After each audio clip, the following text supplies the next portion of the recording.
الحمد لله رب العالمين والصلاة والسلام على أشرف الأنبياء والمرسلين سيدنا محمد وعلى آله وأصحابه أجمعين أما بعد. Alors aujourd'hui, avec la permission d'Allah subhanahu wa ta'ala, en ce jour béni de Ramadan, nous allons nous arrêter quelques instants afin de méditer ensemble sur quelques paroles d'Allah subhanahu wa ta'ala, notamment faire le tafsir d'une noble sourate du Coran parmi les plus importantes et les plus méritoires qui soient. Une sourate courte dans l'énoncé, ne faisant que 4 versets certes, mais dont le mérite est énorme.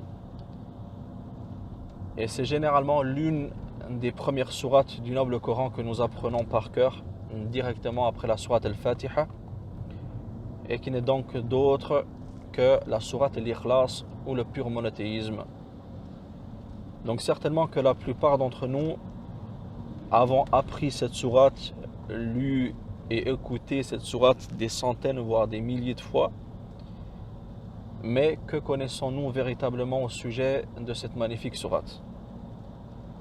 Connaissons-nous la cause de sa révélation? Est-ce qu'on connaît ses mérites? Est-ce que nous connaissons le sens profond de ces versets?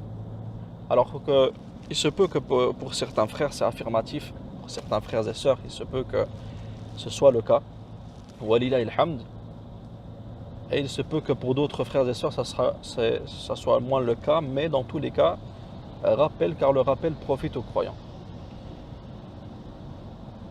Donc tout d'abord, avec l'aide d'Allah subhanahu wa ta'ala, nous allons voir les mérites de cette noble sourate. D'après Qatada ibn Nu'man radiyallahu anhu, un homme qui effectuait à l'aube au temps du prophète sallallahu alayhi wa sallam, qui effectuait donc la prière de l'aube, il se contentait de réciter uniquement Qul huwallahu ahad, sans rien y ajouter, bien sûr, ceci après le Fatiha. Et au matin venu, l'homme s'est présenté au prophète sallallahu alayhi wa sallam et l'a informé de son action. Et il semblait minimiser ou négliger la valeur de cette sourate. Sur ce, le prophète sallallahu alayhi wa sallam lui dit Walladhi nafsi biyadih innaha la ta'dilu thuluth al-Qur'an. Par celui qui détient mon âme dans sa main, sache qu'elle équivaut au tiers du Coran, comme l'a rapporté notamment l'imam al-Bukhari dans son authentique. Et d'après Abi Sa'id al-Khudri radiyallahu anhu,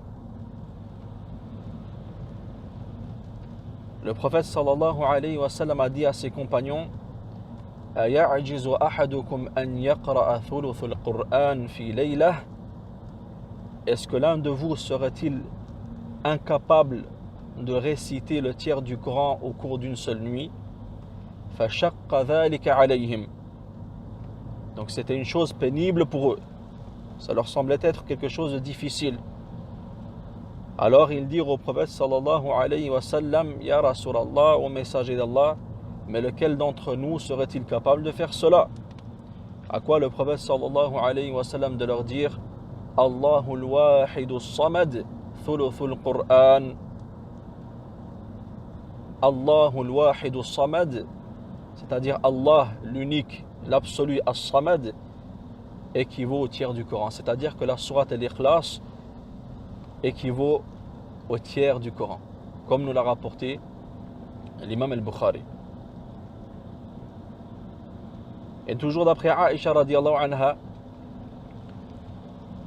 qui rapporte que le prophète sallallahu alayhi wa sallam, lorsqu'il allait se coucher sur son lit, il joignait ses 2 paumes et soufflait dedans en récitant Qul huwallahu ahad.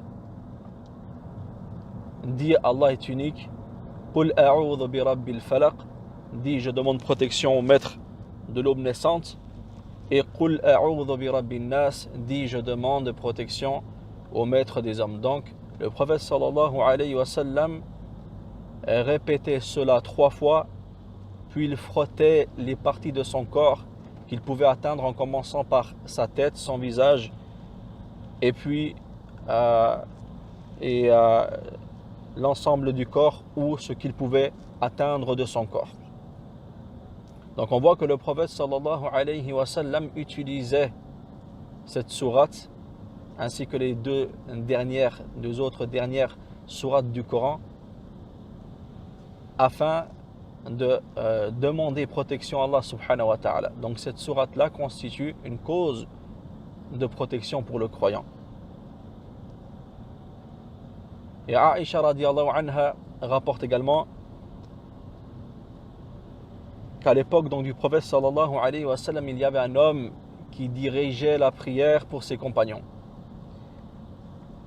Et il récitait et terminait toujours par Qul huwallahu ahad. Bien sûr, toujours après le Fatiha, car la prière, la sourate al-Fatiha n'est pas remplaçable. Donc après chaque raka, il disait Qul huwallahu ahad, dit il est Allah l'unique. Et quand le prophète sallallahu alayhi wa sallam fut informé de ses agissements, il dit à ses compagnons Saluhu li ayyi shay'in yasna'u dhalik. Demandez-lui pourquoi est-ce qu'il agit ainsi. Et quand on lui posa la question, l'homme dit Li annaha sifatur rahman wa ana uhibbu an aqra biha. C'est parce qu'elle renferme l'attribut du tout miséricordieux Ar-Rahman que j'aime la réciter. Alors écoutez bien ce que le prophète sallallahu alayhi wa sallam va dire à ses compagnons. Akhbiruhu anna Allah tabaraka wa ta'ala yuhibbuh. Dites-lui alors qu'Allah exalté soit-il l'aime, comme l'a rapporté Al-Bukhari dans son authentique. Donc ce qu'il y a valu l'amour d'Allah subhanahu wa ta'ala, c'est le fait qu'il récitait la sourate al-Ikhlas, Qul huwallahu ahad, lors de chaque prière. Et qu'est-ce qui l'a poussé à faire cela? C'est par amour pour Allah subhanahu wa ta'ala, par amour pour le tout miséricordieux. Et justement parmi les sourates qui contiennent des attributs d'Allah subhanahu wa ta'ala, des noms et des attributs d'Allah subhanahu wa ta'ala, figure justement la sourate al-Ikhlas.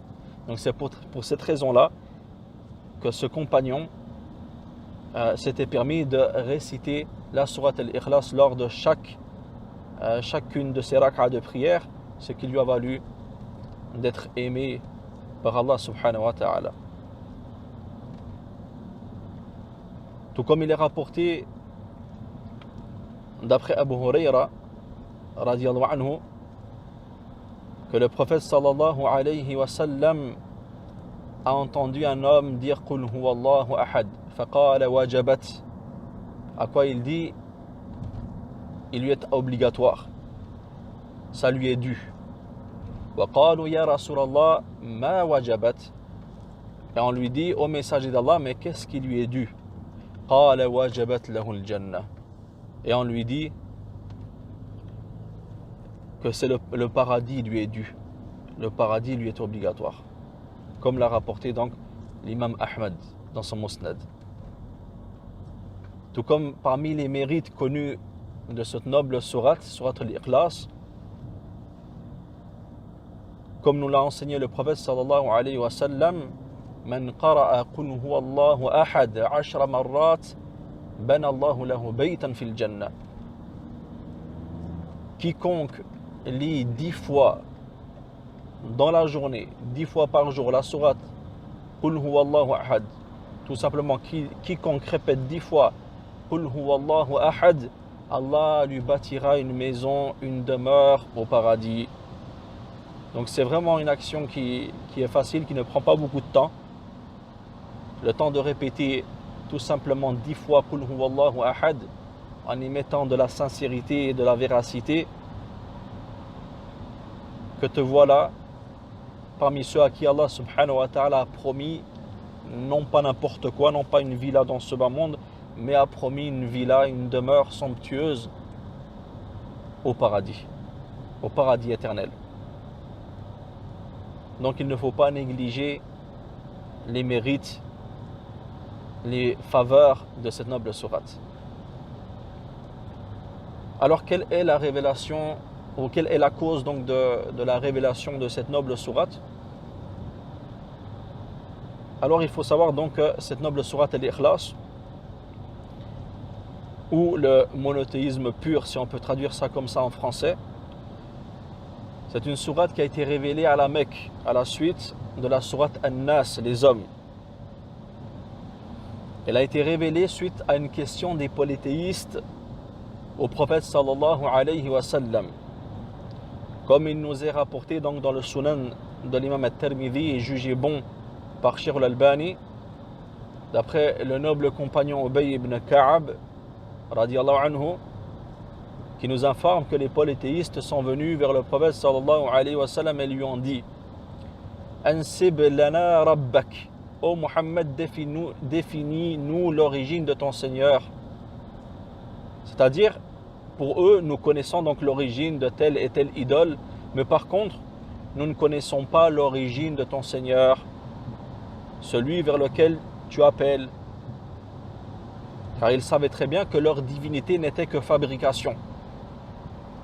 Et qu'elles avaient un début, et ils savaient même peut-être qui les avait édifiés, qui les avait construits, qui les avait fabriqués. C'est pourquoi ils ont demandé au prophète sallallahu alayhi wa sallam de leur présenter l'origine de son Seigneur, l'origine de la divinité du prophète sallallahu alayhi wa sallam. فأنزل الله تبارك وتعالى قل هو الله أحد الله الصمد. C'est alors qu'Allah subhanahu wa ta'ala révéla cette sourate. قل هو الله أحد. Dit, il est Allah unique. الله الصمد. Allah, le seul à être imploré pour ce que nous désirons. لم يلد ولم يولد. Il n'a pas engendré, il ne l'a pas été. ولم يكن له كفوا أحد. Et nul n'est égal à lui. Ainsi donc, la sourate Al-Ikhlas est une description d'Allah subhanahu wa ta'ala suite à la demande des polythéistes de l'époque. Et elle contient donc la parole d'unicité, de même que les attributs d'Allah subhanahu wa ta'ala, à savoir qu'il n'engendre pas et ni n'a été engendré. Donc si on revient lire cette sourate et voir sa définition, Qul huwa Allahu ahad, dit il est Allah unique. Dit, cette parole donc est adressée à la fois au prophète sallallahu alayhi wa sallam, mais elle comprend aussi l'ensemble de sa communauté.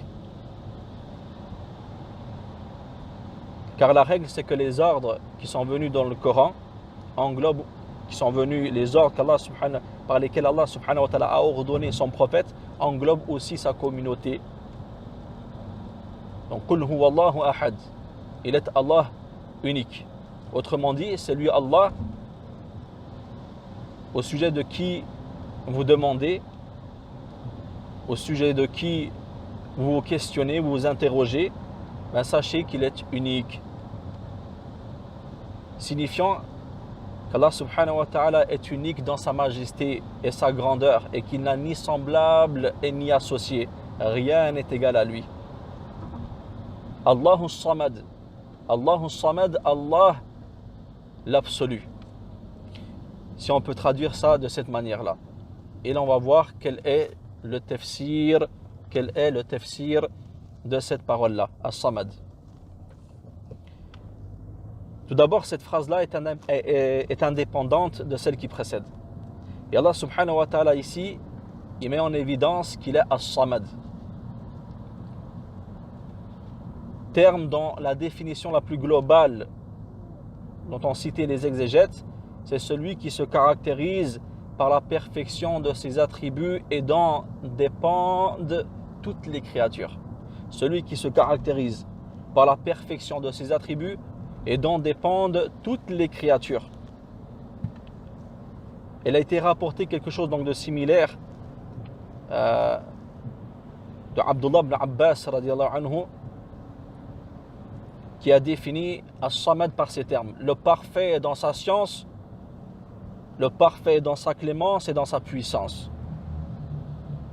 Donc ce qui signifie qu'Allah subhanahu wa ta'ala se suffit à lui-même et il n'a guère besoin de ses créatures. Il a été aussi dit que As-Samad désignait celui vers qui se dirige toutes les créatures pour la réalisation de leurs vœux. Ce qui indique clairement donc la dépendance de toutes ces créatures vis-à-vis de lui, subhanahu wa ta'ala. Donc il en ressort que la définition la plus complète de ce terme-là, donc as-samad, donc l'absolu, qu'est-ce que que veut vraiment dire donc as-samad, l'absolu? C'est celui qui se caractérise par la perfection de ses attributs et dont dépendent toutes les créatures. Celui vers qui se dirigent les créatures pour la réalisation notamment de leurs vœux. Lam yalid wa lam yulad. Il n'a jamais engendré et ni ne l'a été. Ceci car Allah subhanahu wa ta'ala n'a pas de semblable. En effet donc, comme le prophète sallallahu alayhi wa sallam a dit au propos de Fatima radiallahu anha, qu'il l'a considéré comme un morceau de lui.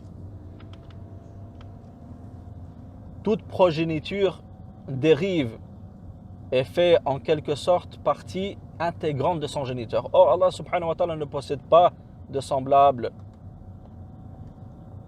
De plus, le fait d'engendrer un enfant s'explique notamment par le fait que cette personne a besoin, que cet enfant-là a besoin qu'il lui apporte un support afin qu'il l'aide dans la vie de tous les jours. Donc c'est pourquoi généralement en fait les êtres humains ils ont besoin d'un enfant. Mais non seulement cela. Ils ont aussi besoin afin d'assurer le genre humain. Or Allah subhanahu wa ta'ala lui n'a nullement besoin de cela. Pourquoi? Parce qu'Allah subhanahu wa ta'ala n'a pas besoin d'enfants. Il suffit tout simplement à ce qu'il dise kun fayakun, qu'il dise à une chose soit et la chose l'est. Donc il ne va pas passer par un processus d'engendrement. Il n'a pas besoin de tout ça. Allah dit à une chose soit et la chose l'est. C'est donc parce qu'Allah subhanahu wa ta'ala n'a pas de semblable et qu'il se suffit à lui-même qu'il n'a pas engendré. Et n'a d'ailleurs aucun besoin d'engendrer. Ça c'est le besoin de ces créatures, des êtres humains. Lui il se contente de dire soit et ce qu'il veut l'est. Et justement le Coran fait allusion à ce caractère donc impossible, quelque chose d'inconvenable pour Allah subhanahu wa ta'ala que de lui attribuer un enfant ou de lui attribuer une épouse ou quelque chose de similaire à cela. Notamment dans la sourate Al-An'am, dans le verset 1, Allah subhanahu wa ta'ala dit Badi'us samawati wal ard. Il est le créateur des cieux et de la terre. Anna yakunu lahu waladun wa lam takun lahu sahiba. Comment aurait-il besoin ou comment aurait-il un enfant quand il n'a pas de compagne? C'est lui qui a tout créé et il est l'omniscient. Wa khalaqa kulla shay wa huwa bi kulli shay'in alim. Donc si Allah subhanahu wa ta'ala a créé toute chose et que c'est lui le créateur, il n'a pas besoin d'épouse, tout comme il n'a pas besoin d'enfant. Il suffit tout simplement à ce qu'il dise à une chose soit et la chose l'est. Donc il est inconvenable que de penser que celui qui a la faculté de créer tout ce qu'il veut, quand il veut, comme il veut, ait besoin d'avoir un enfant. Parce que justement le fait aussi d'avoir un enfant nécessite d'avoir une compagne, une épouse qui le mette au monde. Or Allah subhanahu wa ta'ala est celui qui a tout créé et il est manifestement donc séparé, dissocié de ces choses-là dont ont besoin ces créatures, mais pas lui. Et sa parole, il n'a jamais engendré, constitue un démenti à l'adresse de 3 catégories de personnes qui se sont égarées à son sujet, à savoir notamment donc les polythéistes, mais aussi les juifs et les chrétiens. Car les premiers, à savoir les polythéistes, ont fait des anges qui sont les serviteurs du tout miséricordieux, ils en ont fait des filles. en affirmant que les anges sont les filles d'Allah. Tandis que les juifs, eux, ont prétendu que Uzayr est le fils d'Allah. Et les chrétiens ont fait de même en soutenant que le fils de Marie est le fils d'Allah. Alors Allah subhanahu wa ta'ala démentit tout cela. Et pour démentir tout cela, il a révélé cette noble sourate, Souratul Ikhlas, le pur monothéisme.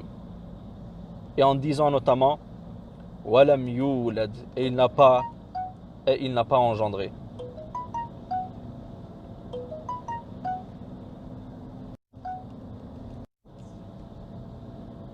Étant donné qu'il est lui, subhanahu wa ta'ala, le premier à qui rien n'a précédé, comment est-ce qu'alors il peut engendrer? Comment est-ce qu'alors il a pu être engendré? Et nul n'est égal à lui. Autrement dit donc, que rien et nul n'est égal dans ses attributs.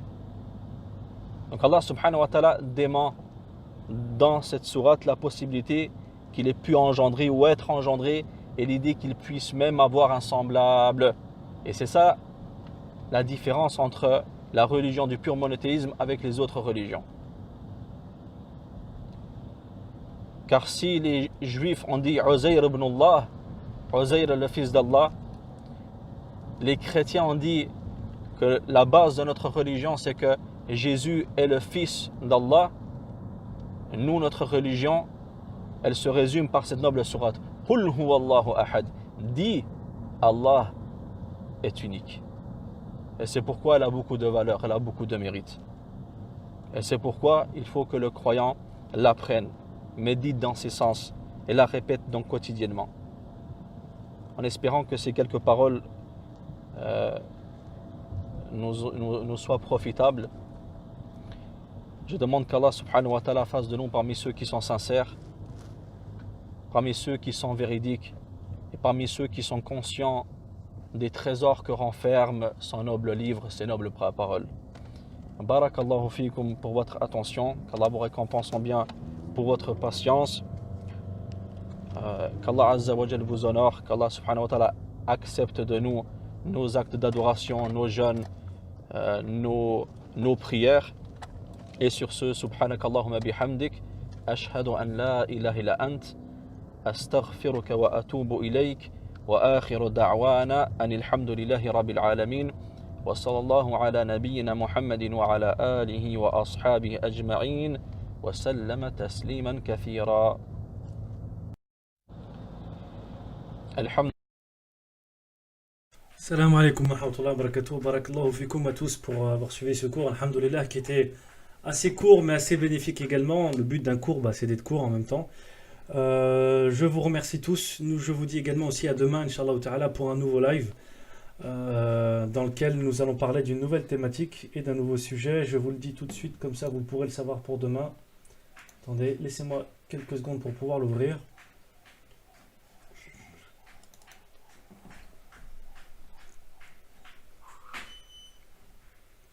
Alors demain, Inch'Allah ta'ala, nous allons parler normalement de la langue arabe avec le Coran, si tout est parfait, si Inch'Allah ta'ala Allah le veut. Demain à 20h, rendez-vous, même heure, même chaîne, et qu'Allah accepte votre journée de jeûne. N'oubliez pas d'invoquer pour nous et pour tous les imams qui sont présents et qui se sacrifient pour donner à chaque fois un cours. Assalamu alaikum wa rahmatullah.